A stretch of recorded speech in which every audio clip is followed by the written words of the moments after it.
উড়িষ্যাতে মারলে কেন জবাব চাই, জবাব দাও। উড়িষ্যাতে বাঙালি শ্রমিকদের উপর অত্যাচার হচ্ছে কেন জবাব চাই, জবাব দাও। বাংলার বাইরে বাঙালিরা অত্যাচারিত কেন জবাব চাই, জবাব দাও। জবাব চাইতে তৃণমূলের প্রতিবার মিছিলে দলাই দলাই চোখ এই বাঙালিদের উপর অত্যাচার মানছি না, মানে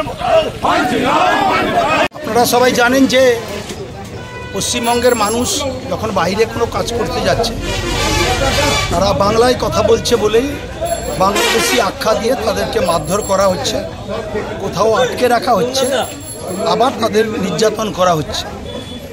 উড়িষ্যা থেকে শুরু করে একেবারে হরিয়ানা পর্যন্ত বাঙালিদের উপর আক্রমণ করা হচ্ছে।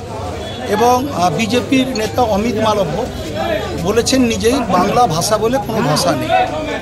এই যে কটূক্তি করা, এই যে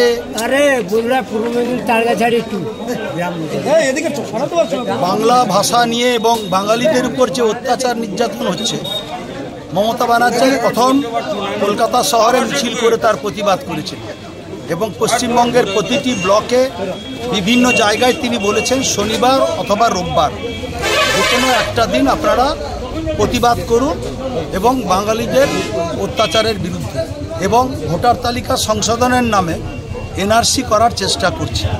তার প্রতিবাদে আজকে রামনগর 2 নম্বর ব্লক আমরা এর আগে প্রতিবাদ করেছি, আবার আজকের সেই প্রতিবাদ ধিক্কার মিছিল আমরা ভারতীয় জনতা পার্টির বিরুদ্ধে এবং কেন্দ্রীয় সরকার যেভাবে চুপ আছে বাঙালিদের অত্যাচারের জন্য যে চুপ আছে, একদিকে কেন্দ্রীয় সরকার বাঙালিদের আমাদের পশ্চিমবঙ্গের উন্নয়নের টাকা কেটে নিচ্ছে, আর একদিকে বাংলা মানুষের উপর অত্যাচার, তার প্রতিবাদ।